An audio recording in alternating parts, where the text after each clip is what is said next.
by introducing our guest speaker. Thank you, Jane, for getting this recorded. We're going to want to save this. Come on, outside. Somebody's excited about hearing Lon Shell speak tonight. I apologize for the unprofessional part of this, but I'm going to have to read this bio. I think this is good stuff, and I want everybody to hear it. And I want to make sure I don't leave anything out. So I'd like to welcome our guest speaker tonight, Lon Shell. He is the Hays County Commissioner for Precinct 3. He's served in this position since 2017, representing much of Western San Marcos and the Wimberley Valley. Prior to his service as commissioner, Lon worked as the county's chief of staff for 7 years. As county commissioner, he spends much of his time working on the challenges of managing extreme growth while maintaining Hays County's great quality of life and cherished natural resources, a challenge that we in Comal County can understand and appreciate. Lon is the president of the San Marcos Hays County EMS Board of Directors and serves on the board of the Greater San Marcos Partnership, the Region 11 Guadalupe Flood Planning Group, and the Capital Area Regional Transportation Planning Organization. Lon also serves as the chairman of the Hays County Criminal Justice Coordinating Commission and the Combined Energy Communications Center Executive Board. Those are all such long titles, Lon. I commend you. Lon is married to Jennifer, his wife of 20 years, and together they have one 12-year-old daughter, Kathleen. Lon is a graduate of San Marcos High School and Texas A&M University with a degree in mechanical engineering.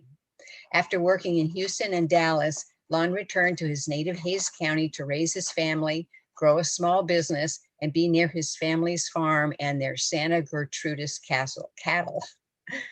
Lon has been a real champion of land conservation in Hays County and a friend to us in Comal County as we work on our own conservation efforts in the face of rampant growth. Thank you for joining us, Commissioner Shell. Please take it away. Y'all, appreciate the opportunity to speak with y'all this evening. It's beautiful weather and very pleased to get some rain. I know y'all are too. So it's been a nice kind of a different summer for us down here. First time in a long time I can remember getting this kind of rain in June and July. So it's been really neat for us. Hays County has probably been on a little faster growth trajectory than Comal for the past 15 years. I think that's probably, they've caught up with each other at this point. I think Comal actually became the fastest growing county in the country last year of a reasonable size. Hays County had held that for a while, and we've kind of recognized the need for some open space planning efforts and conservation. Probably early 2000 is when that effort really started. In the county, the growth pressures from Austin at that time were really there at our front door, and we had some really great folks that kind of took some leadership efforts back there in the early 2000s to put some efforts together to start working on conserving land and trying to manage that growth. We also have, obviously Travis County to the north and the city of Austin, who's made some significant investments in conservation in kind of the northern and northeastern part of the county. And so that kind of got started before Hays County even really was on, before it was on the radar of Hays County. And in 2000, I want to say it was 2000 or 2002, the county worked on what it was its first master plan for parks and open space, which kind of set the table for how things have gone since then and some efforts that we've done. They formed at that time what was then called a Parks and Open Space Advisory Board. Now it's called a Parks and Open Space Advisory Commission that started working a group of citizens to try to decide how to move forward with conservation and open space protection, what the needs of the county were, kind of where it should be done, what should be done, who should be involved, and started those efforts there in early 2000s. It led to the first bond initiative was in, let me look at my notes, 2001, and that was for $3.5 million. So that was the first county's bond initiative for parks and open space. and they got got started with some good projects, learned as they went. That master plan has kind of been continually updated. In 2007 resulted in the county going out to the voters for another bond initiative. That one was $30 million. So in 2007, a $30 million bond program was approved in a similar way that our recent one was, which I'll get to in a minute. I think it was about 70% support across the county for that $30 million bond initiative. The county, that was quite a different magnitude of types of projects that Parks and Open Space Advisory Board did a lot of work on, working with the public and determining what types of projects to do. There were everything from what we would call your normal park type project, recreation project, but really got into more conservation type efforts at that time.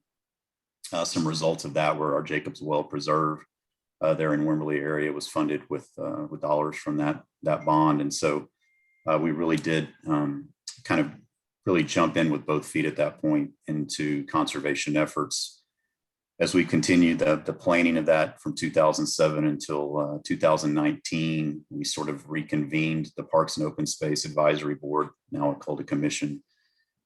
Different members, but very similar goals.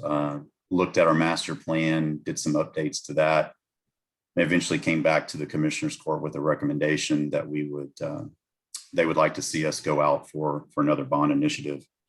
Obviously, 2020 was an interesting year for many different reasons, especially because of the pandemic. There was a lot of debate in the county about not just going out to the voters for a bond initiative, but taking on any debt in such uncertain times, especially what potentially could be uncertain in economic times.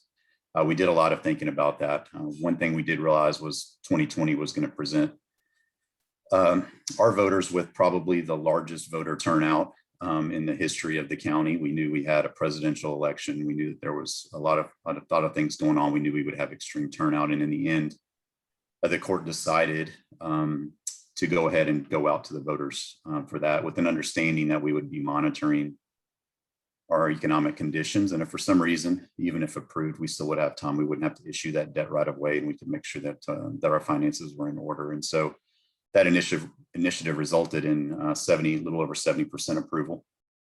I always like to talk to folks in Hays County that, sometimes we put things into buckets of red or blue or D or R. And, Hays County is for the most part what I would call a purple county. We have a fairly good balance of representation from both parties and have for quite some time. We have currently now it's a 3 Republican, 2 Democrat Commissioners Court. You only have to go back about 10 years when it was the other way around. Our county judge has gone from Democrat to Republican to Democrat to Republican to Democrat. So people sometimes try to take these types of issues and say they belong in one party or, one group of individuals. And I think seeing something past 70-30 shows that that's probably not really the case. In my precinct, I probably won by 51%. I had one election, I won by 37 votes. So, that was an interesting one, but I'm sure my precinct probably supported that bond initiative close to 80%. So obviously a lot of folks that for some reason made the mistake of voting for me made the right decision in voting for that bond. So I think it goes to just show you the type of support that's out there. I think it takes something to get there. You have to spend a lot of time. Like I said, Hays County really had a kind of what I would consider to be a head start just because of those growth pressures from Austin in the early 2000s. But it took a lot of effort from the community and from leaders across our community, not just conservation-minded leaders, but business leaders, educators, et cetera, that understood the importance of preserving some of what many would consider, I think many consider the Hill Country to be one of the most beautiful places in Texas, and a sensitive area for various reasons, but also full of a rural character that many of us, like myself, are drawn to and would like to see preserved. So I think kind of that groundwork that was laid in those early 2000s really came to fruition there when we went out and the voters approved $75 million in 2020 during a pandemic. We're in the process right now of going through the projects that POSAC has recommended and the funding levels, and actually just today gave direction to our bonds council to go prepare for what our first issuance will be, which I think will be $50 million. We have a pretty good number of projects lined up, and so that'll get us going probably for a couple years before we move into that second issuance. And at the same time, we also applied for some clean water state revolving funds in the amount of $30 million, which would go with the 75, not on top of it. They are technically bonds, and we explain it to the voter. And before were much greater difference in interest rates and savings, and there was some green project principal forgiveness. With interest rates where they are right now in the market, the difference is not as great, though still significant, and would probably still save a few $1 million over the life term of that debt by using that revolving fund in lieu of the marketplace issuance. So we'll see how that gap changes over probably the next year or so, and we'll see how much of those funds we qualify for. But we have some pretty good projects set aside that would be well suited for those, that would provide both some water quality protection, but also some habitat protection, and could be put into our HCP, which I'll talk just a little bit about.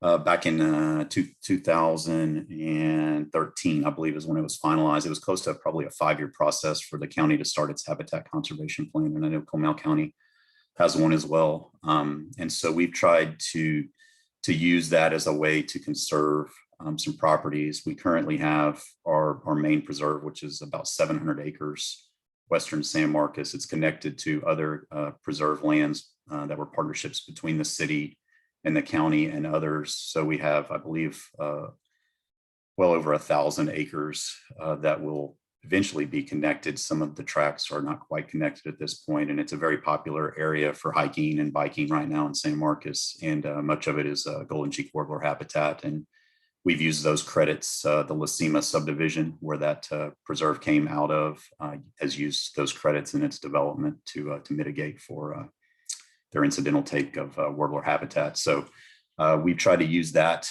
as a way, knowing that there is a return on that, on those credits, so that investment can see some type of a return for the taxpayer. And we have some other projects that will also provide some habitat for us. They have to be in 500 acre, at least 500 acre tracts. And so one that we've worked on recently is the former El Rancho Cima, which was a Boy Scout ranch on 32, about half in Comal County, half in Hays County. Super exciting project. Took us a while to get to the point where we are now, but that one is going to provide some mitigation credits, both for the public side, which we use for transportation, and then also just for the private side, which would be used by developers.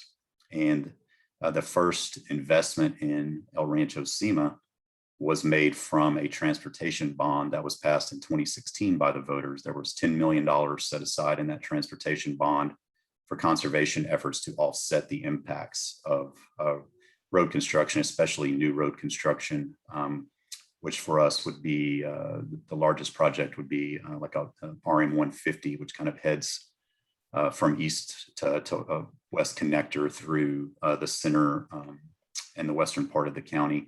When that road is constructed, it will be a bypass to what we'll consider to be the historical 150, the current RM 150, and will probably require extensive mitigation. And so foresight of the county back in that 2016 bond initiative was to make sure that we set aside some dollars to be able to be used to offset those impacts of road construction. And so we use that for the first go at El Rancho Cima, which we will be calling Sentinel Peak Preserve. Sentinel Peak, many of you know, is in Comal County. Unfortunately, it's not actually in the county's land right now. It's owned by an individual, but it's an iconic piece of property that we believe is a suiting name for the area. We're also at the same time negotiating a conservation easement on an adjacent 500 acres, probably result in close to 400 credits as well that are in Hays County. And then we also own part of the tract that we purchased along with the Nature Conservancy, which is about a third of that is actually in Comal County. So there are some credits there that we would not be able to use that we could always work with Comal County in the future on finding a way to make those credits available through their HCP. I think that's a good long-term project for us to work on, but we're really excited about that. I always like to tell people, some of you probably heard the story of my 12-year-old daughter. We go to Red River every year to go skiing, usually around February or so with some family friends, and drive out that way and head out 32. And I pointed that out to her. It's probably been 4 years ago now. So she was probably 8 or 9 years old. And I was, not a whole lot to talk about, but I was trying to explain to her what the county was trying to do. Showed her Sentinel Peak. She could see it. Eventually, recognized it. Then she was extremely bored over the next 2 hours as I went on and on and on about what that meant and everything. So she was probably not happy that she had asked the question, some of the questions, because we had a long road ahead, and she got to learn a lot about that. But the interesting thing was coming back, we had one of her friends in the car, and got there that point, probably about five or so in the evening, and my daughter, immediately recognized where we were and was telling her friend about Sentinel Peak, and said, if you look over there, you can see it, and we'll come to this little kind of old rest area thing, and you can really see it if you turn back. So to me, that showed that something like that really is iconic and people will recognize it. And that was important because we got a lot of discussions when we work on conservation projects about public use, not just conservation, not just the protection of habitat, water quantity or water quality, but actually getting the public out there, whether it's for recreation, education, et cetera. And to me, that project is one of those that really checks a lot of those boxes. It's there along a river. We will own a little over a mile of the Blanco River there on both sides of the river. So it obviously provides some flood mitigation protection downstream, goes all the way, obviously, to Blanco into San Marcos there, and merges with the San Marcos River. And there's been a lot of flooding issues. So kind of the protection of that area provides you some flood mitigation benefits. There's obviously water quantity and quality benefits that we'll have from protecting that type of land. We have the habitat. We have some, I call again that rural character of Hays County that will be preserved, but really excited that we get some public access. We'll plan a river park there. It'll be a reservation-based system similar to what we run at Jacobs Well, where we have individuals able to go and experience hours at a time along the river in a very peaceful setting, and hopefully to take away there with their families, similar to what my daughter did, as an understanding of the importance of preserving kind of a part of that character of the county, and hopefully have appreciation for the efforts that all of us try to do, and then support for these type of efforts in the future, and future generations kind of pick up where we are. So to me, it's a special one like that. The county has had times when we've looked at properties that, didn't provide that level of public access or public access at all. And, we always weigh those based upon the merits of each project, but it is always nice to have one where, you can get people out there and get them experiencing all of the important things that we're trying to protect. It has that great, also the great history of the Boy Scouts youth, who are obviously much focused on land stewardship. And so I think that goes right along. We hope to continue having some Boy Scouts use the area, and that for future generations get to experience that. So that's been, for many reasons, I think a really good kind of major project to advertise and to show what can be done.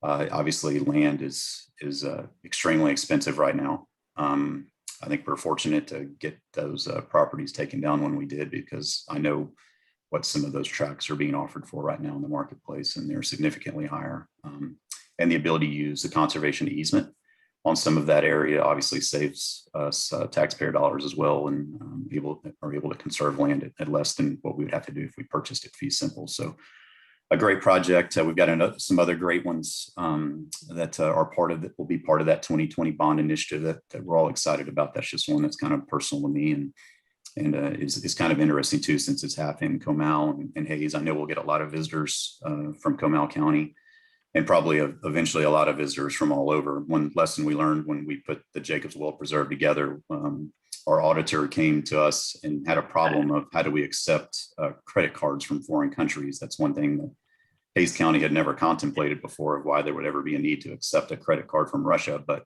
we soon found out that there were people from all over the world making reservations at Jacobs Well Preserve. And wanted to come out there and see that. And so I'm sure we'll have a very similar response at Sentinel Peak, and that will be exciting too, to see people from all over come and appreciate some of the natural beauty that Comal County and Hays County share.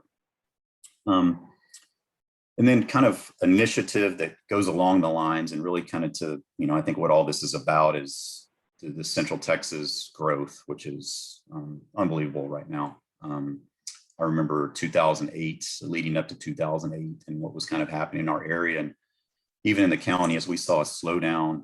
And Austin had such a high growth rate, and values were skyrocketing. Hays County really didn't go up that much, and therefore, when we had our economic issues, we really didn't see much of an impact. Property values kind of flattened out, but for the most part, we hadn't seen the high type of growth that Travis County, and obviously those like in parts of the world like California, had seen. What we're seeing today is in Hays County is very similar. I think what Austin probably saw as far as values and the demands, the interest in this region for economic development, which we all want to encourage, job growth and opportunities for our residents and those that want to live here. Elon Musk's investment in Travis County and some neighboring counties has really brought an attention to this whole region like I've never seen before. And I think what it's done is kind of magnified the need for us to continue to try to find ways to work together on conservation efforts. And, it's hard. There's been a lot of public dollars invested in Hays County, but we've also been able to leverage those dollars. I think that $30 million bond initiative turned into over $60 million by the time it was completed of projects on the ground. And we're hoping that we have a similar goal with the 75 million. But it takes a lot of work to do that. And I don't think that there's ever a better time than right now to start thinking and planning for the future. And one effort that we've also looked at is what we call conservation subdivision planning. The county has a section of its development rules that involve conservation subdivisions, encouraging the use of rainwater. We actually allow more density in subdivision of land if rainwater is used, and that's over the priority groundwater management area of the county, the PGMA. There's some statutes that allowed counties to have additional authority over the PGMAs.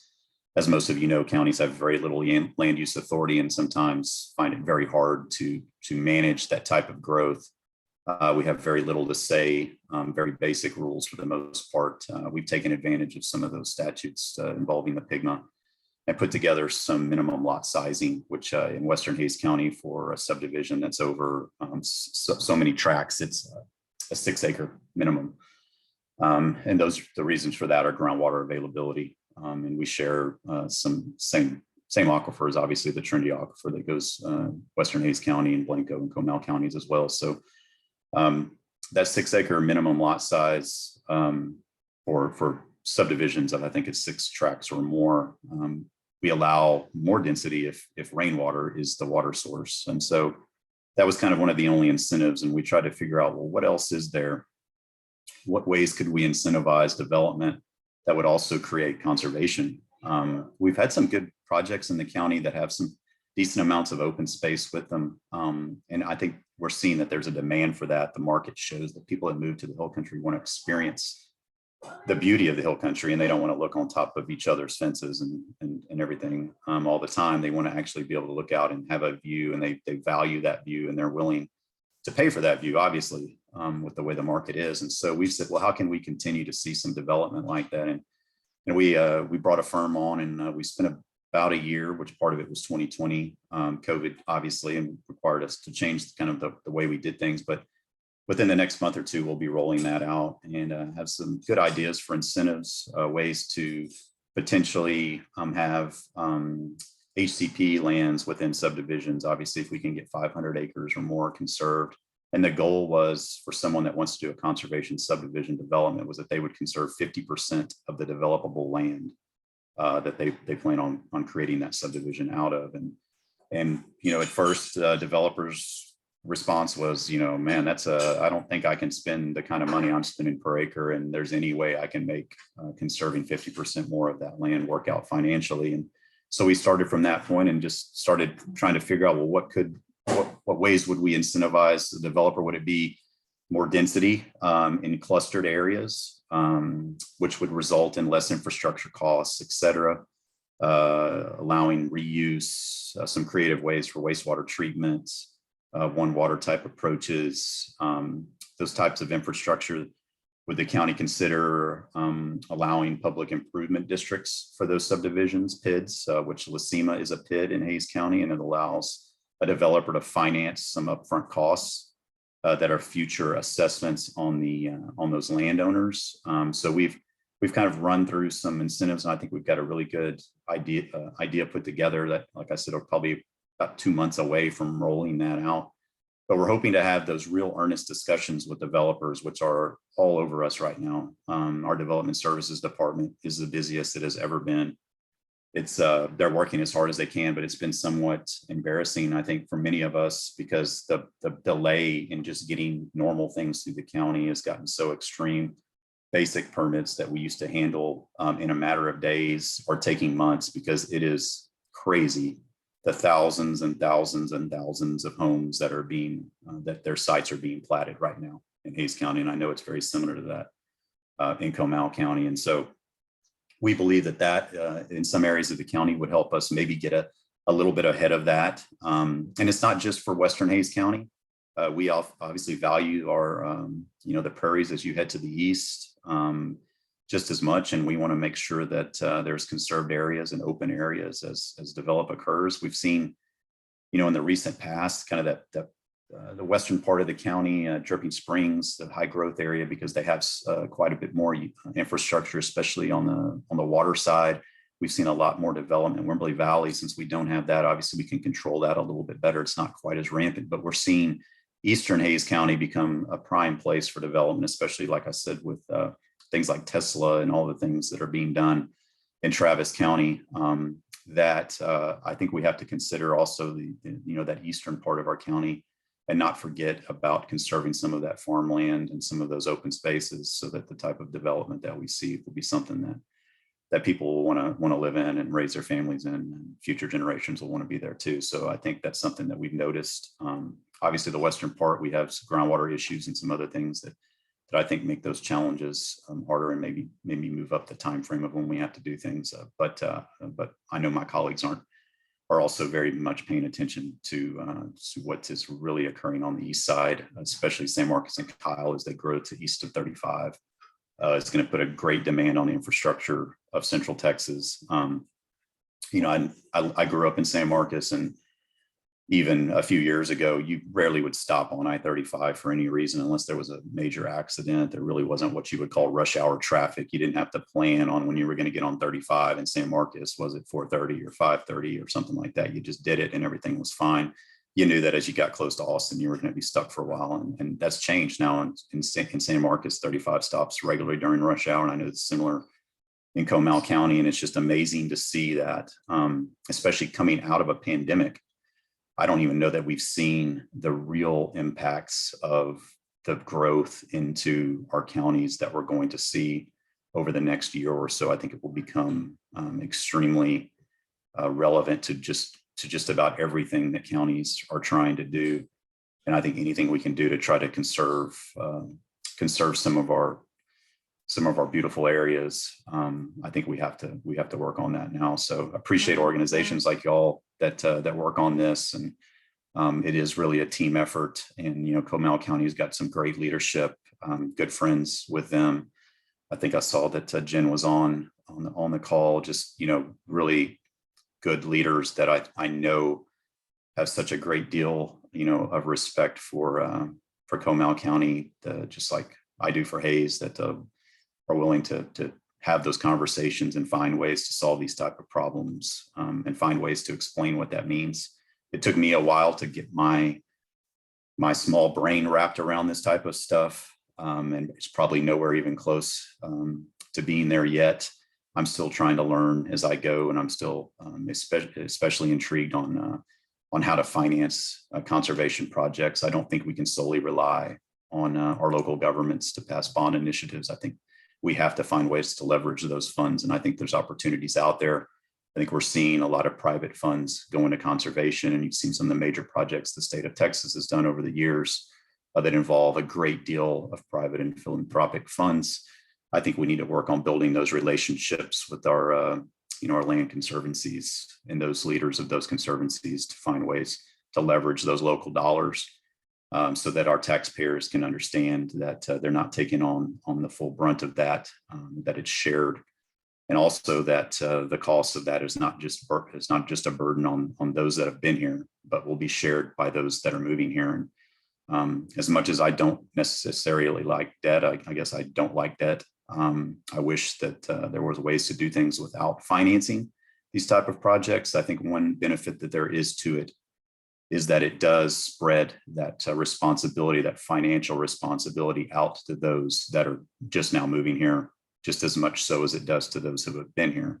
Whereas, kind of a pay-as-you-go methodology, I think puts more of that burden on your existing taxpayers. And I do think that that's one good way to look at responsible debt management. And I think that's a key is what that balance is to handle. Hayes County has struggled with that. And I know Williamson County before us, we kind of watched as things happen in Williamson County as it exploded. But I think that's one good way to look at it. And it's something we need to spend more time with our constituents explaining how that's paid for over time and how that risk is managed. And I know Comal County is, has this extremely tight budget, and they maintain, a strong focus on financial security. And I think that's one of the things that I probably haven't done enough of, even in Hayes County, is try to explain people what all goes on in a local government's budget, how it's funded, how their tax rates work, how they're set, and how debt is funded through their tax payment, and how that's spread over time and spread over those who are coming that are creating some of those problems. It's obviously not just them, and we welcome them, and we want them to be great residents, just like all of us that have been here, and they're going to want to come here. And I always say I'd rather live in a place that people want to come to than one that people don't. That would be a whole nother set of challenges, and I think I'd rather face these, as hard as they may be. I'm glad we live in a place that people have identified as one of the great places to live. Sometimes I cringe when I see those the reports from the New York Times or the Wall Street Journal that call Central Texas the next great metropolis and things like that. It scares you a bit. The next Silicon Valley I saw not long ago, that's tough. But I think we've all got some great folks in place that have been working hard, willing to continue to work hard to make sure that if that does happen, that there's still something recognizable here in the Hill Country, and something that all of those that have invested our lives in will be proud of for generations to come. So I appreciate the time, and really look forward to continue these efforts, and I'm willing to help in any way to any of our neighbors, and always need their help as well, because we're all learning as we go.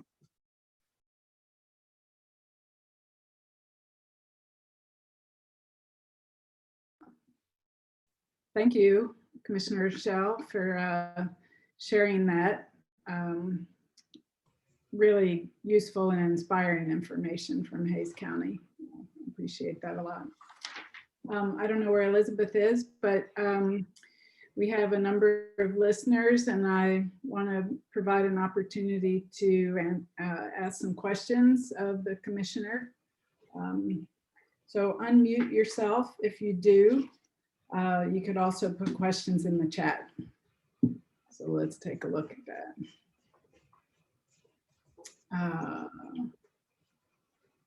Well, I'll go ahead and say one of the questions, Commissioner, is what circumstances caused the citizens of Hayes County to support the bond in 2007? I'd been back in Hayes County for a few years at that point, and I really think that that run up to kind of 2008 in Hayes County was that growth spurt was the first time that had ever really been experienced in the county. And I think that there was a lot of people that had been here a long time, and Hayes County had grown, but in a measured way. Things hadn't changed that much. Things were still recognizable. You know, the university probably still only had 15,000 instead of 40,000 students, et cetera, things like that. I think all of a sudden the world was changing and people realized that, you know, that prediction that had been made for so many years about Austin eventually growing south as much as it was to the north, because for so long, and growing up in San Marcos, you know, Austin, as it grew, it really did, you know, really grow north first. And you saw the development of Round Rock and Williamson County. Hayes County really had pretty much not changed that much. I mean, obviously there were individuals living in San Marcos commuting to Austin, and I had friends that I grew up with whose parents worked in Austin. It used to be something you could do. You could actually get in a car and drive to Austin at 7:30 in the morning and be at work at 8 o'clock. I don't think those times exist. My wife actually technically works in Austin, and she avoids that commute, and COVID helped her avoid that commute for over a year now. I know she's been thankful for that ability, but I think it was just that final just push of growth that people woke up and said, wow, this is going to happen. People have been saying it's going to happen. We better start doing some things, and we're going to have real communities here. It's not just going to be sleepy towns where we've, you know, when I was a kid, we lived out of town, but you know, I'd spend the night with my friends that lived in town on Hopkins Street, which is kind of the main road that goes through the middle of San Marcos. It's technically, you know, Hunter Road and technically a state road all the way through. I'd stay at their house on Hopkins. I'd take my bike with me and my dog, and we'd get on the bikes and ride down the middle of Hopkins with the dog and go down to the river and fish and do whatever else, you know, and you could do that. That was, you know, in the 80s and 90s. You obviously can't do that anymore. And I think that really changed. I think that really changed at that point. And that woke some folks up, and they said, hey, man, we really need to do, and parks and recreation opportunities too, for growing populations of, hey, we need quality of life things. We've got to invest in the communities. You know, not just that, but it's one of those pieces that we all look forward to. We saw that in the pandemic, the use of parks in general. You know, they were, when open, just, you know, as crowded as could be. People wanted to get outside. And so I thought it was very forward thinking of the county at the time. In 2007, I think there were some that thought maybe we weren't quite ready for it, but the voters responded just as most had expected them to.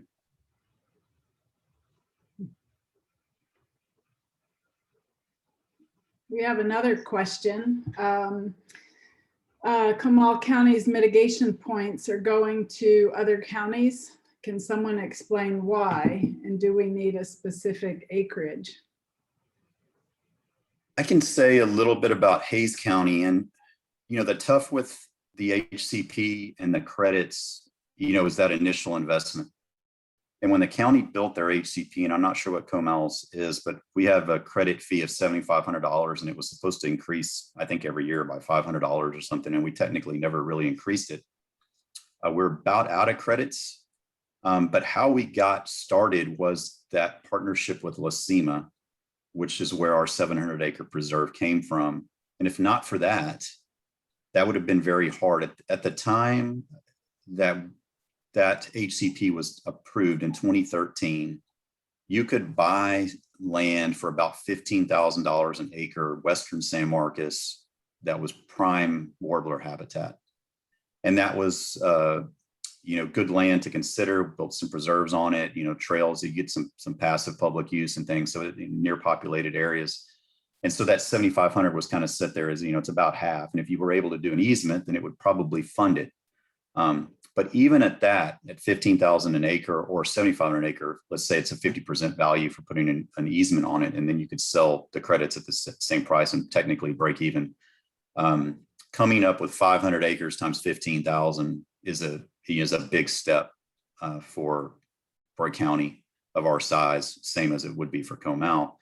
Our opportunity came when La Cima came in to develop and asked the county to do a PID. And it was between the city of San Marcos and the county. We knew that it would eventually be annexed in the city of San Marcos. They would have city utilities. And those negotiations took a while. But in the end, really what gave us our HCP and allowed us to get into that credit business was that preserve came to us through that negotiation.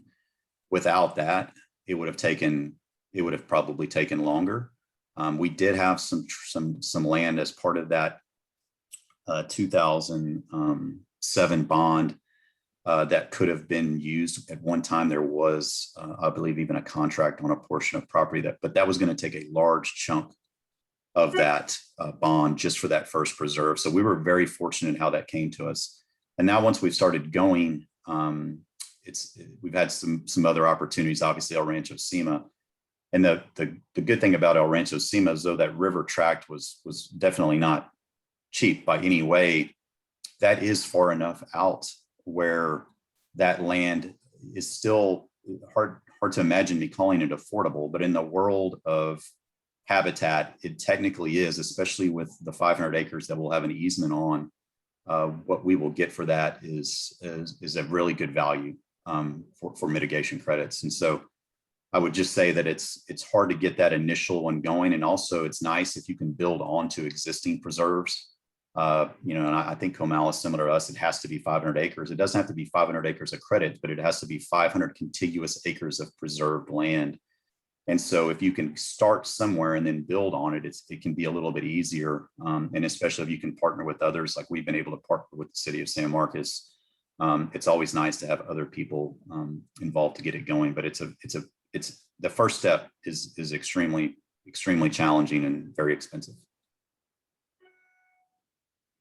Commissioner, I'll throw a little nod to the Comal County Commissioners in that part of the breakout of the El Rancho Sima Boy Scout camp included a couple of parcels with really prime habitat for the warbler on the Comal County side. And it would have meant, when combined with the Hayes County property and the neighboring property, more than a 500-acre habitat patch. And so they were looking quite seriously at that when the private landowner neighboring to that went ahead and bought them. And hopefully we'll put a conservation easement on them. But I think it's fair to say that our commissioners here are quite eager to find that first mitigation preserve for here. Yeah, it's hard. And I think that's a good starting point.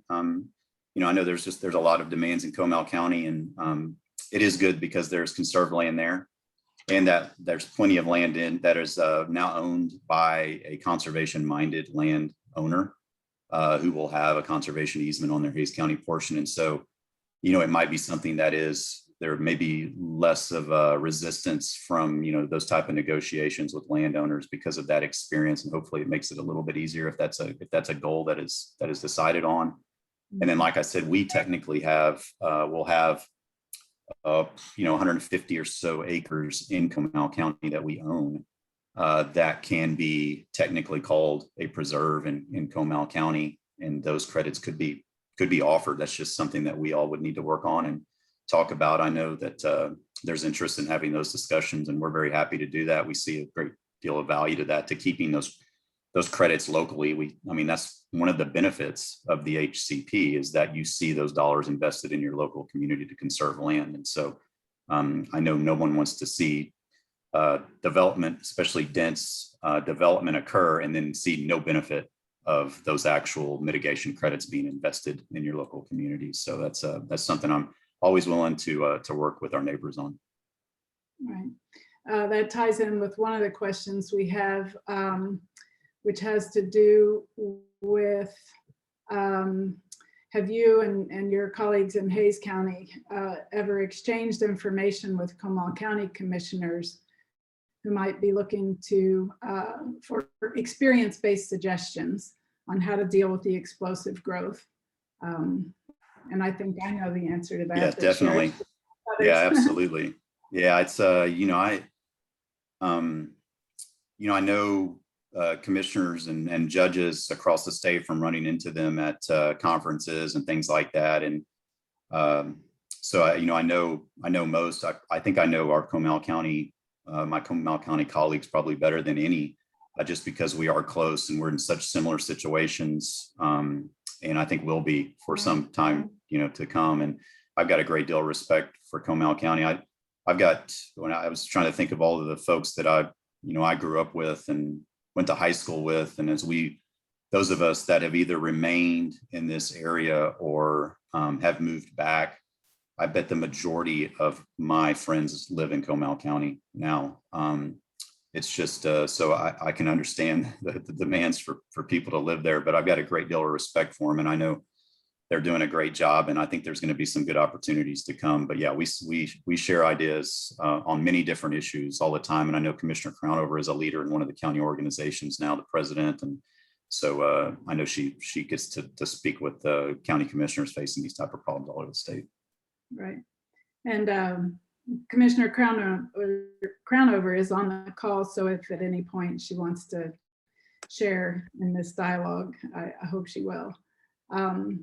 One of the other questions we have is to explain the importance of the Parks and Open Space Advisory Commission. Like how many people, how were they selected? Questions in the context of next year, Comal County will be revisiting its 10-year strategic plan. And there will be a citizen committee of some sort on that. So it's yeah, I think we found the value that early on. In 2007, it was reversed. We actually, the court actually approved the bond initiative before reforming the committee at that time. The lessons learned from those that were around from then, and I got to the county in 2011 when we were implementing that bond program, was that it was kind of a free-for-all.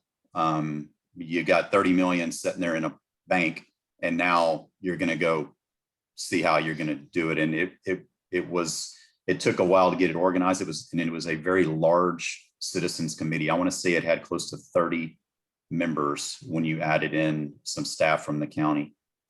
And when we reformed that for this initiative, we went to 2 members per court member, so 2 appointees per court member, which was 10. We had some staff facilitate, and we also hired an individual in her firm to facilitate the POSAC and do public outreach and education on their efforts. And we found that was very organized. It was a good number of folks.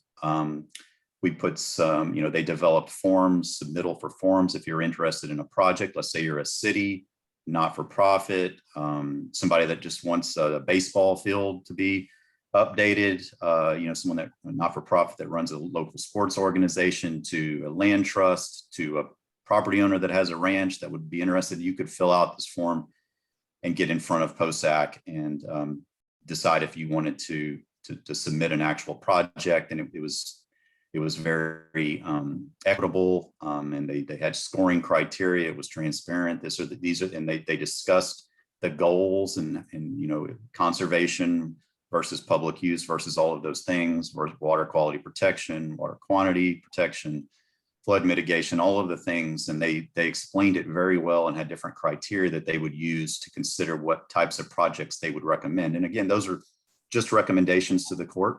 The commissioner's court ultimately has the final say and will decide. But they, I thought, had a very well organized, measured approach, and that a lot of lessons learned. Great folks on it. I know many of the folks that sat on that original one, or not the original one, the second one. And we have some really awesome projects that came out of it. I just heard from their own experiences that it became somewhat painful at times.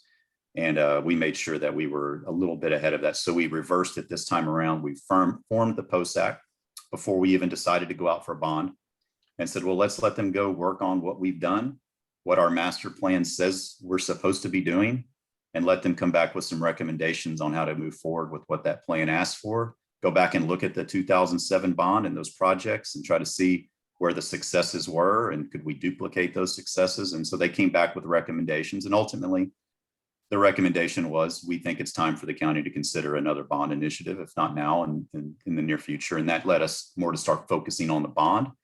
But at the same time, we had that group formed. They were working. They were there to do public outreach. We disbanded them after that recommendation, so they would then be free to participate in public outreach. We didn't want anyone to say that there was some commission of the county was trying to sell a bond. We're very careful about how we work on that. We're very limited. Obviously, we can't support or be against any type of a bond initiative. And so we wanted to make sure that that was very clear to everyone, and that there were no conflicts, and that these individuals are private citizens. And then we reformed after the passage of the bond, and now it is just one member per court member, one appointee, plus 2 at large, and then the staff. And so we narrowed it down a little bit to make it a little bit more efficient, because a lot of the heavy lifting had been done. And we wanted to focus really on the allocations of the bond dollars to the projects that they felt important. And we're actually doing what we call phase 2, which is they're accepting new projects. So we have our first round, which have been recommended and are on paper. And now we're looking at a second round of projects. And we've gotten some participation for some other groups that just weren't able to get things going early on. And the city of San Marcos was one. They said, hey, if there's another opportunity, we'd love to participate. We're just not ready now. They are participating now. The city of Kyle put their own measure on the ballot, so they would have matching funds, which was extremely exciting to see that type of coordination and the support that they receive from their community. So I think things have gone really well with the POSAC and its membership. And, counties usually don't have just a lot of staff in manpower. We run actually pretty lean, especially compared to what you usually see with cities. Our parks department just kind of happened. We had 5 Mile Dam, which was like probably the only county park in the county for years. And, I think we picked up the trash. And then all of a sudden we had Jacob's Well, and we had other preserves, and we had things. But we run very, very efficiently. And as Commissioner Crownover can explain, in county government, oftentimes there's multitasking going on between your departments and your officials. And so I found it very beneficial to have a consultant that led our efforts, and we had a scope, and we agreed to that scope and that fee. And we knew that we had someone that was professionally organizing all of these things, because as I found out, many times I bite off a lot more than I can chew. And I think I can go manage a group, and I realize after the first meeting that I am way in over my head and need to ask for help. And this one was perfect. It allowed us to be involved when needed, but to step back and feel like we weren't guiding anything except for providing just some of our basic goals, and then actually let the citizens group go to work, let them talk to their neighbors, their friends, their coworkers, bring those ideas back, and then say to us, hey, this is what we believe is important out in the community, and we'd like to get your support from it. It always makes that easier too, when you're in the position of making those decisions, to know that there's plenty of people that have been involved and had the opportunity to provide input. So I've been extremely happy and always able to share some of our lessons learned on our citizens group and how it was formed. Commissioner, I want to hit the rewind button just a little bit. You've talked a lot about the citizen involvement once the process got rolling along to doing a bond last year.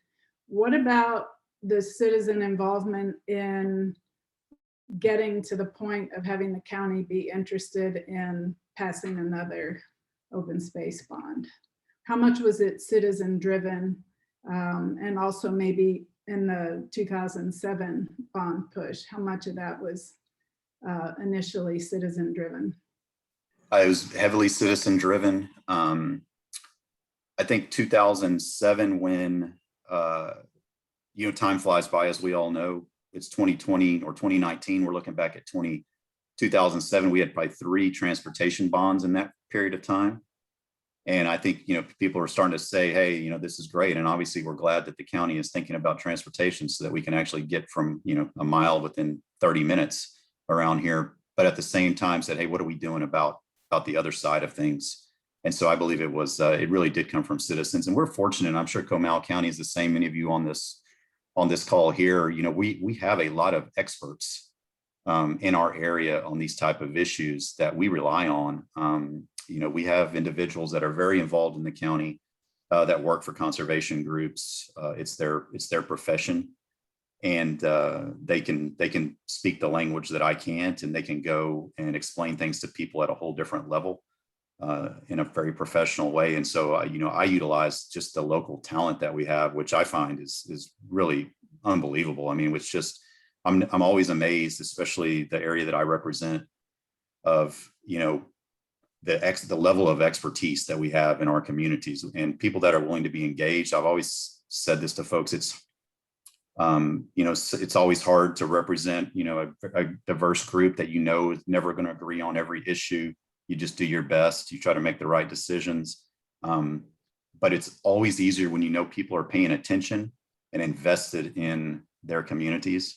Whether I agree with them or not, I know that we can have conversations and we can have, real in-depth conversations. And that's one good thing. And I know Comal County is very similar in that way, is though we have a lot of new residents, most of them are coming here because they want to be involved and care about the place that they're living. They're not making these types of investments and then just turning their back to where they live.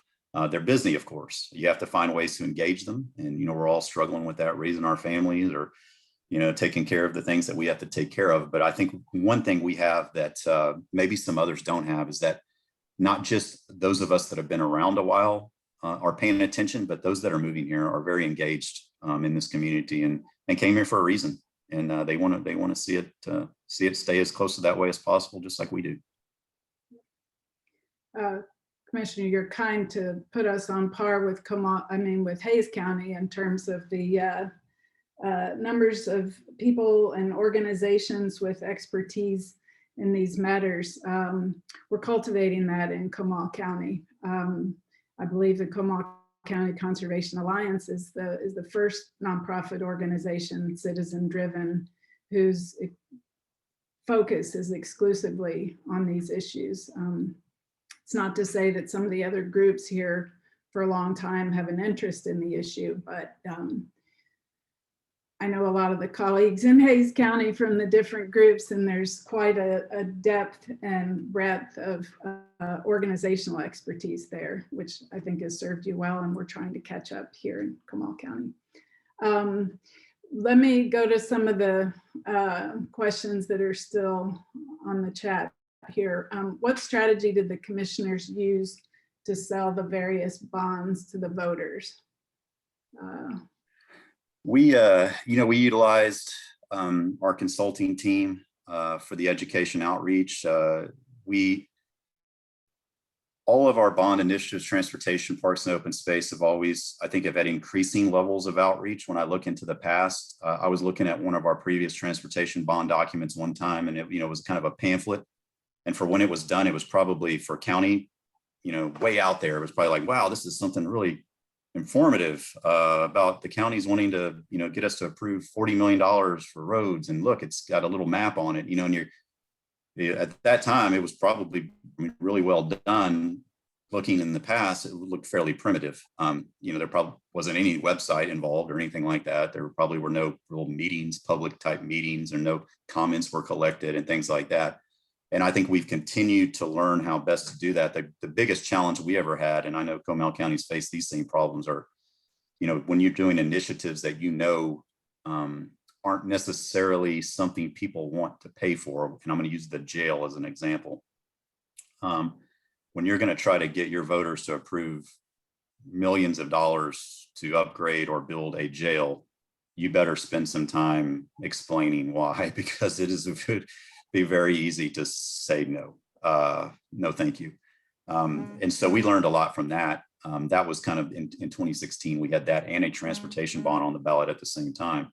That public safety bond passed by not all that much, really. I want to say it was about 51.5 or 52%. Transportation bond passed a significantly higher rate, but nowhere near the 70% of a parks and open space. But going through those hard ones, I think, taught us a lot about how to get the public engaged and get them answering the right questions. And I mean, the parks and open space bond, when I spent times at the polls and I was on the ballot in 2020, fortunate enough to have been appointed to my term and filled in an unexpired term. So I got to run in like 3 elections in 2 years. It was just a blast. And spent a lot of time at polling sites talking to folks. And yeah, I was amazed at what they knew about the parks and open space bond. It was up there at the top of what we talked about. Obviously, we were talking about local elections and how so-and-so doing, or what do you think's happening with the president? But everybody wanted to talk about the parks and open space bond, pros and cons. I spent time with folks that were negative at first. You know, we're sitting there under the tent working the poll, and they, you know, grabbed me and said, "Hey, we want you to explain why I should go support $75 million of bonds." And you know, after 10 or 15 minutes, not to say they always agreed with me. I usually don't have people agreeing with me after spending 10 or 15 minutes with me, but I think they understood. And obviously 70% of them ended up voting for it. And now that it passed, even some of those that I knew didn't vote for it have come around and said, you know, that would be a really neat project. What can I do to help that happen? Or, you know, hey, I'm over here and I noticed that the city hasn't done anything. They really need to be focused on this. How do we get them to do that? And I was like, see what I'm talking about? You know, you find that there were people that were obviously and rightfully so concerned about debt, concerned about tax rates. It's on everybody's mind. It always is. No one likes paying taxes. But I thought we had a very engaged group, and I think the education that was done helped a lot, having professional help to do that and keep it, you know, informative. And then just the ability to go out and talk with people, with engaged voters. You know, these things are, like I said, compared to a jail or even a transportation bond, people are willing to talk about these type of issues, and very supportive of them in general. I've had very few negative comments after the fact of the bond, of people saying, you know, man, how did the county pass this 70%? Most of them who I think were tepid still understand there's a great need and these projects will be appreciated, and they will appreciate them and their families will appreciate them. And you know, Rancho Sima was a good example of that. You know, people have tried to conserve that. A lot of folks in Comal County have worked on that for a long time, seeing the importance of that. That project alone brought a group, an interest from our citizens that I think carried through a lot of the project. I think having a very large kind of gemstone type project brings that type of interest. It's good to have something that people really can identify with. I love the small projects too, because they touch, you know, you improve a ball field, it can touch so many different families, but for the most part, only the families that have kids playing ball really care. And you need to have something that shows, that I think shows, you know, that larger scale. And we had what I think we had about 3 that I would have said were really at that level that drew interest. And we tried to make sure that there was diversity in those projects geographically. And so El Rancho Sima was one, of course, but a project of Commissioner Inglesby's in San Marcos along the river on the east side that serves some neighborhoods that, frankly, I think have been neglected when it comes to investment in parks and open space, not because of, you know, anybody's fault, but just the way things have developed, and conserving some river frontage and putting some park access. When I talked about riding the bike down the middle of Hopkins Street, since we know you can't do that anymore, well, how do you get a kid to be able to get to the river now? Well, they have to have connectivity through their neighborhood. And luckily, San Marcos, that river kind of runs right down the middle of it. And over time, we've developed a good network, and Commissioner Inglesby put a great project together that would connect some neighborhoods that were completely isolated from enjoying the places that I used to be able to enjoy as a kid. That once that project is complete, they can ride the bike out of their neighborhood on a safe, small neighborhood road, cross the street, get in a park, maybe play a little bit there, get back on the bike, run down to the river. She's even going to have a little take your kid fishing pond there. Texas Parks and Wildlife is helping with out. So, you know, you have projects like that that appeal to broad groups of your community on that bond, to where it's not just, hey, give me $75 million of your money and trust me, I'm going to go do some things that are really cool. You can actually show them areas and again, across the county in a way that it appeals to large segments of your population. And so I think time is well spent to make sure you've identified those that you know, we all believe in, obviously, but also all of those individuals are going to pay for it, believe in it, can see it, and can imagine them getting to use it, and it makes them very excited and motivated. The impact of the bond on the tax rate, one of your good selling points in 2020? One thing we've been able to do on the bond initiatives that I've been involved in is to promise no tax rate increase, which we all know that doesn't mean no tax increase, but to at least say that it's programmed in our current tax rate at least. Now, we've always been able to lower the tax rate. So we've, in the time I've been here, the rate has never gone up. It's gone down, I believe, every year but one since 2011. We have the lowest tax rate we've had in over 20 years, close to 25 years now. One of the only entities in the county, taxing entities in the county, when you talk about schools and cities, that has a lower tax rate today than they did 10 years ago. So we've been able to do that while investing in these initiatives. And we have a very significant debt load. When you think about the transportation projects, our public safety, and these parks bond initiatives, we're over $500 million. The good thing about the county is our debt rate, which is one that we never change, and it actually generates a reserve every year. And so as we've lowered the tax rate to try to provide some offset to those increased appraisals, and in some years we've adopted effective tax rates that technically mean no tax increase, but obviously depending on your exact circumstance, it could mean lower in taxes or raising taxes depending on the value of your home. But overall, we've been able to adopt tax rates that lower that rate every time, but we haven't touched the debt rate. So it's programmed in. And so whenever we look out 30 years, we take a look at what that debt rate would look like based upon the growth that we're experiencing. And then we take that growth down to about 1.5% when we get out past 5 years. So we're not expecting to see 15% growth that we've seen recently, or even 5%, which used to be massive. We get very conservative on that, and we make sure that that debt rate would never have to go up, even in a slow growth or no growth time, to finance the debt on that. Obviously, interest rates are extremely low. I mean, I've been hearing for 10 years now that they'll never get lower, and they have continued to get lower. I know there's going to be an end to that at some point. It hasn't happened right now, but we refund and refinance at every opportunity we can. And each time we do that, we usually save $3 to $5 million in debt service on those issuances that we can refund. So I think it's important to be able to explain that tax impact, the potential tax impact, and what that means, and how much we are paying in debt. For the county, of every dollar we spend, it's probably 25% goes to serving that debt. I think it's good to be open with folks. I don't think Comal County is near that level of debt. I don't think it has as much at all.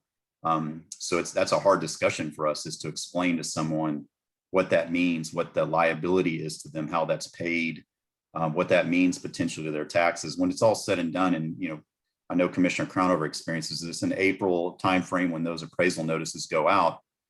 I become a very unpopular person. I'm not necessarily popular normally, but I'm really unpopular when people open up something and it says that their taxes are going to go up by $1,000 next year, because the appraisal districts throws their increase on appraisal in their current tax rates. And then I say, hey, I'm not saying that the tax rate's going to be lower. I'm just telling you I'll do everything I possibly can to make it lower to offset that increase. Now, I can't speak for your city, your ESD, your school tax. After spending some time, most people look at their county tax and go, I didn't realize the county tax portion of that isn't as much as I thought.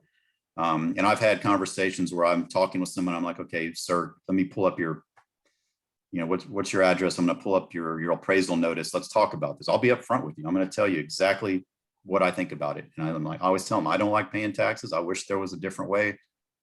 Mankind hadn't found one yet, but we're working on it.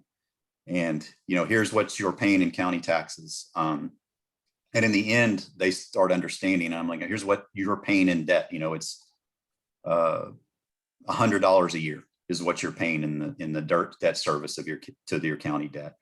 Here's what, if that $75 million parks bond, you're not going to pay less if it passes, because I'm not going to lower the debt rate. Now you're paying for that $75 million though. I'm going to take that and I'm going to put it in that reserve fund, and we're going to buy down some debt when we can, and we're going to do things with it. And we may lower it someday, and we're not going to just take your money to stick it somewhere. We'd rather you have it, but we're going to do that in a good way. And when you really end up telling them that's going to be, the portion of your county debt, your county tax bill really means $15 is going to pay for these projects. Most people then put that in a perspective. And now plenty of times they say, I don't care if it's $1, and I understand that, but it's good, I think, to be as open as you can and talk about what that really means. And then you compare it to some others and put it in a different perspective. And I think most people, or at least appreciate that the time that is spent to explain where their taxes go. The state, as we know, did some education things last session before this one that resulted in some decrease. I think we'll expect those to reappear, and probably people won't notice. And then obviously we have taxing entities that don't lower their rates, and taxing entities that raise their rates in times of high appraisals. And those are the ones that really get to people. But I think our job is to explain that to them. One thing that I don't know if Comal County has, we have a senior, I call it senior tax freeze. It's called tax limitation, but it's an option for counties. Schools, it's mandatory. If you're over 65, your taxes are frozen. Your school taxes are frozen, and you can actually carry it with you in the state of Texas for education. And in a tax freeze for counties, you can carry it anywhere in the county with you. And that's always been nice because my parents are 81 years old. They're obviously, they're working plenty, but they're not getting paid for anything they do. They volunteer, and my dad works in his shop working on tractors all the time. And I understand what that means to see your tax bill continually to go up. And so that was one thing that it's good to be able to show that to people. And the county did that several years ago. I worked on that, and we probably defer, I'm going to guess somewhere in $20 million range right now that would be collected that are now, our seniors aren't having to pay. I always give credit. It's a funny story. I know y'all are probably getting bored of me, but a lady that I grew up with went to my church. She passed away actually just a couple of weeks ago. She grabbed me by the arm one day after church and she said, "Why don't we have a senior tax freeze?" And I said, Miss Lohman, I don't think counties can do it. I know schools have to do it, but I didn't even know a county. She goes, "You better go study and you figure this out. I'm telling you, counties can do it, and y'all should have done it." And of course, the next Sunday, I went and read up, and next Sunday I came and told her, "Miss Lohman, I'm sorry, I was wrong. I didn't even know we could do it." She said, "Well, now you better do it." And I'm glad that we ended up doing it. I always give her credit for it. But things like that too, to be able to explain to people what they're paying for, where it comes, and I talk about criminal justice a lot to our citizens. We talk about taxes because it is the brunt of what you pay in county taxes goes to the criminal justice system. I don't think many people understand the depth of that, and that starts putting things in perspective too. And I think people start seeing the value that they actually get to experience from these type of investments. We all wish we didn't have to invest in criminal justice. Trust me, it'd be awesome not to have jails. People don't like it, and they don't like it because they don't really see them. They see the public safety side, but they don't plan on going there and eating a meal there. But they can see themselves enjoying nature, or taking their kids to a park, or experiencing some of the trail systems that we're putting together. Great, thank you for that. There's a question here. Who paid for the professional outreach? Was that in the county budget? Yes, we funded that. I want to say, I can't tell you exactly where we budgeted it from, but we established an infrastructure fee fund several years ago that when people do things in permitting, we set aside a small portion of that into this fund. The idea was it's not going to accumulate tons of money. Actually, I think we had about $500,000 in it. Into last year, I think I was the only court member that knew it existed. My predecessor is the one that actually put it together, and I never shared that information with any of my colleagues. And they were always amazed at budget time how I got these type of things pushed through, and they didn't even know what the IFF was or what the numbers were for it. It was a secret between me and the auditor. I'm joking, it wasn't a secret, but we've used that to pay for things like this. And so, I'm going to guess I know we spent less than $50,000, but I'm going to say $30,000 on the administration of POSAC and the education and things like that. And I think I think we budgeted that out of that fund. And we when that fund was created, it was created in a way to say, let's use it to offset the development. So as someone comes in, a developer, and they're paying, let's set a little something aside to use when we need to do something that may be because of growth or development. Is it a study? Is it, we've used some for partnerships on groundwater modeling. We actually just approved today an agreement with the Meadows Foundation at Texas State. We have a master agreement with them that we approved last year to, we're calling it bratwurst. It's a lot of words that make up that name, but Southwest Research is doing it down in San Antonio, and it's modeling surface water and groundwater in Western Hayes County, and we'll actually be able to magnify how groundwater modeling is done at a much greater detail than is done through statewide planning. And we used those infrastructure fee fund to fund that. Again, why are we worried about groundwater supplies and protecting groundwater supplies is because, we've got growing population and we still are developing on the backs of groundwater through much of Western Hayes County. And we felt that's a natural way to pay for something like that, is to have development technically pay for it. Okay. I think we have one more question, and then I'd like to give Commissioner Crownover a minute or so, or whatever time she wants to comment if she's interested. I don't want to put her on the spot. But one of the other comments here was, can you talk a moment about the Great Springs project and the county's role in that? Yeah, that's been a real neat one. And we have a good project that's part of the Great Springs project, large tract. We're working on a conservation easement, and it's actually, I wish I was technical savvy enough where I could show my screen to some of the work that our staff has done that showed some of the Great Springs project and how it plugs into existing conservation lands. But Hayes County is actually well on its way to kind of preserving a corridor around the western portion of San Marcos. And when some of it, like the water quality protection lands in Hayes County that were funded through Austin, aren't necessarily for public access. As you get just west of San Marcos, with one of the Great Springs projects tracks, you actually will connect a very significant portion of the entire what looks like a western loop that will preserve and allow for public access. And we've been working on one of those projects that the Great Springs project has in kind of just the northwestern portion of San Marcos. And if y'all go to, I wish our website was better than it is. It takes a while, but if you go to departments and go to the Parks Department, you can eventually find your way to our 2020 bond.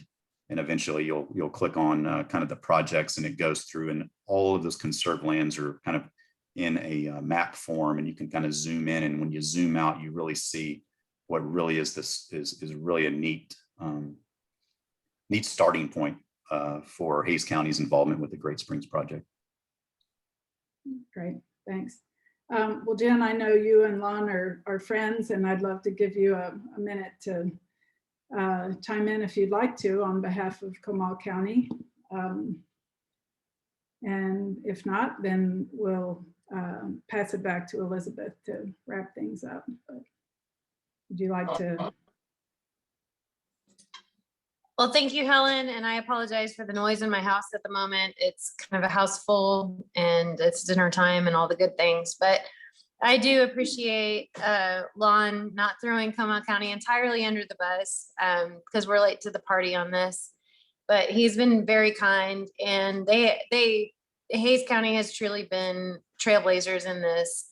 And I really appreciate his leadership and his mentorship in this, because a lot of these things happened before my time, but not without my support. I did come up into the commissioner position through the parks, and that was my inspiration to even run for this office. So I understand it, and I appreciate it in many levels. And even my own property, we are stewards here, and we appreciate it, and we promote it in those types of ways. So that being said, Comal County is very late to the party. I think if we were to do a straw poll at the moment, we'd probably pass something by 80%, 70 or 80%, even based on our neighbors' results on an actual election. And I would certainly love to put that before the people and the voters. And,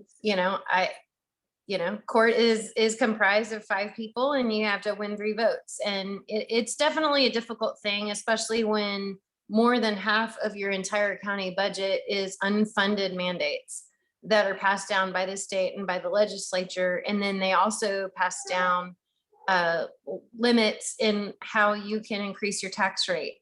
So there's definitely a balance there. And the fact that Hayes County has done these things before those limits were passed definitely helps them. And then the cash cow of the outlet mall is a great thing for them. And I'm sorry that Comal County, far before my time, passed on that and gave it to Hayes County. You're welcome, Lon. It's been a great thing for them, and we've got to find resources. But I did text Lon during his session tonight, and I asked him for his notes and also for some of the things that they're doing that he did bring up. Sorry for the noise. I'm a grandmother now, so there's that.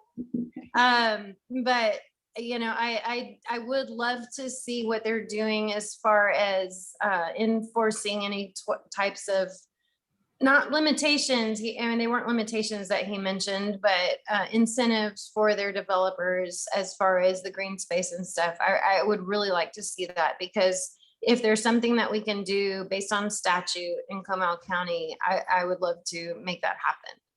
And I am sure that I have enough support on court that there's others that would also look for that as well.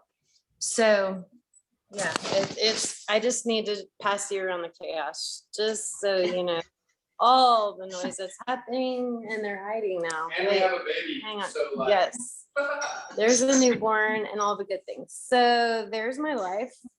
Okay. Yeah, we'll let you get back to your family life there, but thank you for your. I do want to express my appreciation for Lon, and it was a great session, and I appreciate y'all for putting this together. And if there is something that I can glean from this, especially anything that's based on statute, that I can just run to them and say, hey, look, this is what we have to be doing. That's where I can really make some headway. You know, there's been some stuff in the legislature this year that I've been watching, and, you know, some stuff that's kind of passed and some stuff that, you know, hasn't passed. I'm ready to run. And I know that there's the support on court to run with this stuff if we have the statute to back us up. And, you know, Lon mentioned that Comal County is extremely conservative, which we are, and I came in knowing that. And, you know, like I said, over half of our budget is unfunded mandates that we have to pay for. And, you know, when you come to the 3.5% limit on the tax increase, you know, you start looking at what would we eliminate, or what would we have to go forth with the voters for a tax increase if it was put forth to an election. That's things like recycling. That's things like parks. That's things like veterans services, which are not statutory. So those are the types of things that we would actually have to eliminate if we were put to an election and it did not pass.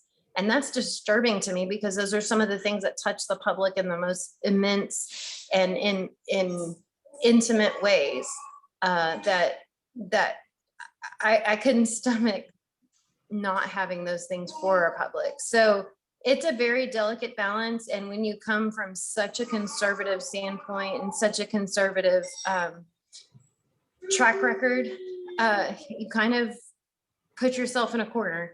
And I applaud Hayes for all that they have done. And I wish Comal had jumped on that bandwagon at that time when it was right and when people were open to it. But I won't stop fighting. And I'm excited for the work that you guys are doing. And thank you so much, because you give me the support to have that voice for you also. And so keep fighting the good fight, because I'm here for you also. And I might be just one vote in 5. But there's some support, and there's some shakeup, and there's some confusion, and whatever we have to capitalize on. I'm willing to do that. And I appreciate you guys. So thank you very much. Oh, thank you, Jen, for your support, for your statement there. And Elizabeth, I think we're getting close to 7:30. So do you want to? We are. I want to add my personal thanks to Commissioner Shell. I had a little trouble with my mute unmute button. So thank you to Helen for jumping in and carrying on. But Commissioner Shell, that was exactly what we wanted to hear, what we needed to hear. And I appreciate everything you're doing up there and your willingness to spend your time and share your experiences with us.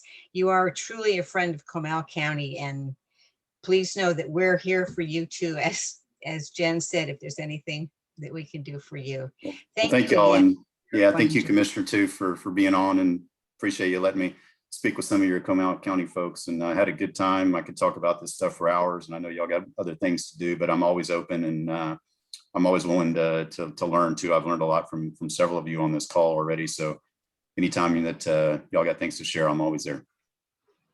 Thank you. And Thank thank you all for attending. It was good to see your faces, your names, and we'll hope to see you again next time. Take care. Good night. Thank you. Yeah, thanks to all.